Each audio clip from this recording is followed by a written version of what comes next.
This video is brought to you by Squarespace. Can we beat new Super Luigi U if we cannot even jump? Well, you know, normal jumps. Typically, in new Super Luigi U, you can jump super high thanks to Luigi's epic legs.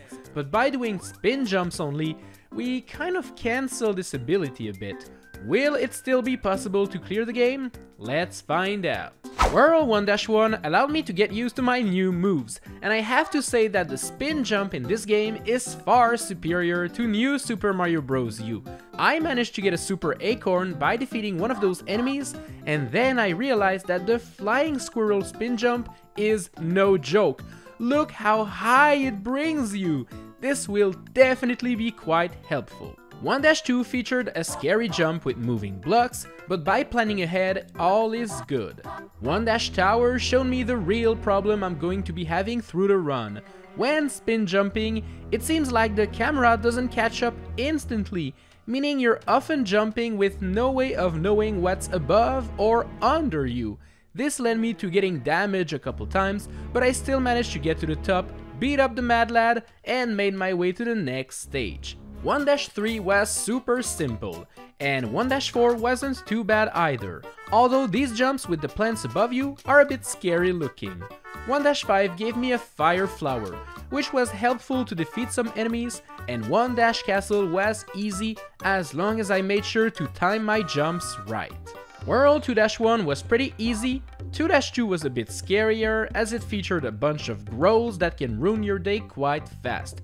2-3 was a bit annoying, featuring so many plants in the dark, but it wasn't too bad. 2-Tower is quite a problematic stage. You see, you need to spin on those screws to make platforms appear, and normally you spin them a bit, you jump off, and you climb up the tower. But now that we can only spin jump, well, it doesn't work that way. No matter where we stand, we'll always keep spinning the screws instead of jumping, which usually means we get crushed and die.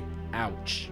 I had an idea though, but it required a Super Acorn, so I went back to get one, and it wasn't easy, but my strategy can definitely work. Basically, you spin the screws, you jump off, and then you spin jump off a normal platform to climb up. I ran out of time at first, because trust me, it is super difficult to pull off, but eventually I managed to get to the top and do it. 2-4 starts off with this section with the big statues, and sadly the spin jump doesn't allow us to climb them, so we can't actually cross the first section of the stage. Unless we got an acorn, of course.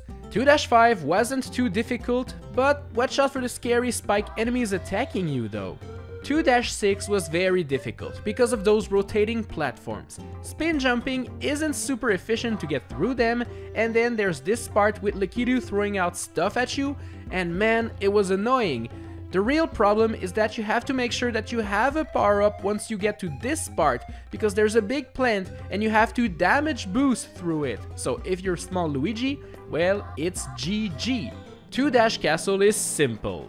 If you remember, you can run fast on those little platforms, because if you forget like me at first and you try to spin jump through them, well, you'll just fall down in the lava and die. World 3-1 was okay at first, but soon I had to dive in the water and... wait a minute, spin jumping doesn't allow you to swim, which means water levels are illegal? Uh-oh. Thankfully, we can get to World 4 instead and hope for the best. 4-1 was pretty annoying because of those bruisers punching barrels in your face. Be careful and make your way to the top. 4-2 was super easy to beat, and so was 4-Tower.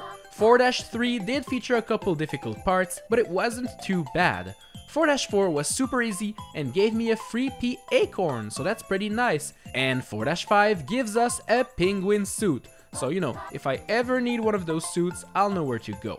4-Ghost House featured a lot of boos that move in a circular pattern, but you can actually spin jump in between them all.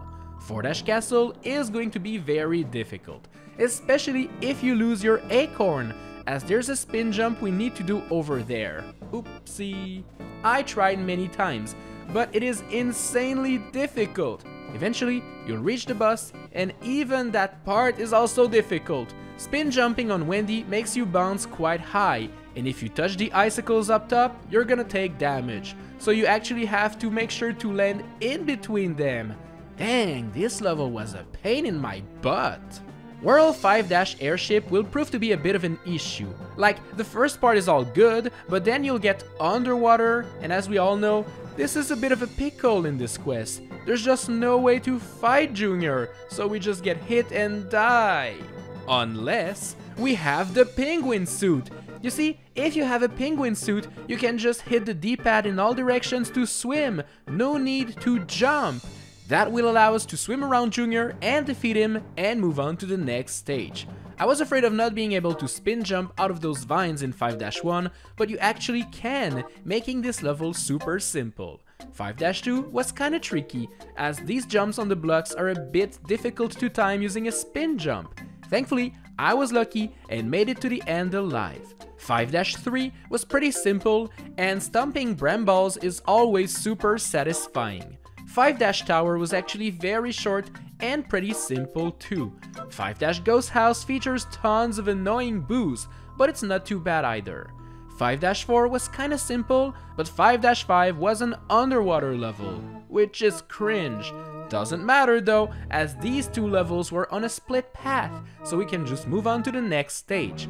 5-6 was easy, but you'll have to be careful where you land on, as there's tons of electricity all over the place. 5-Castle was pretty simple, as long as you time your spin jumps correctly. World 6-1 wasn't too bad, but you'll have to dodge the evil fuzzies on the way. 6-2 contains some water, but as long as you treat it like lava and you avoid touching it, you'll be all good. 6-Tower was also quite simple, as long as you have a pea acorn for the final part, because otherwise, this jump will be impossible. 6-3 wasn't too bad, but watch out for the spike balls rolling all over the place. 6-4 was easy, and so was 6-5. 6-Tower number 2 features a couple of difficult jumps, but it's not too bad either. 6-7 was simple, although you have to do a ground pound, and without jumping, it requires insane precision while falling down from this ledge, but it's all possible. 6-Castle will force you to be quite careful to avoid getting crushed or falling in the lava, but it's not too bad.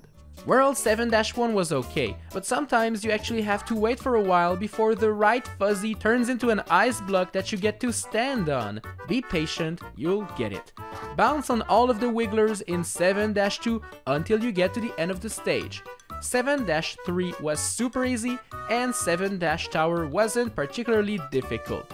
You know what? Same thing goes for 7-Ghost House, 7-4, 7-5, and 7-6. And you know what? 7-Castle was okay too. As for 7-Airship, it doesn't feature any underwater fight this time around, so we're all good. Time for World 8-1, which wasn't particularly difficult as long as you avoid those things falling from the sky. And hey, I actually got through a secret exit, meaning I'm now on 8-4 already.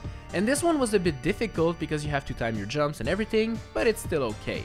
8-Tower wasn't too bad as long as you keep the bumps out of the platform. And now we have reached the final level, 8-Bowser, which is a bit annoying at first because of Junior.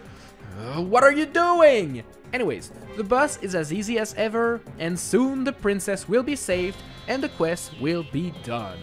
Yes, it is possible to beat New Super Luigi U with only spin jumps. Some sections were pretty difficult, while some others remain unchanged, but it was a fun challenge nonetheless. What is also fun is building your website and launching your brand using Squarespace. Typically, coding a website is complicated and takes a lot of time, but with Squarespace, it's pretty easy.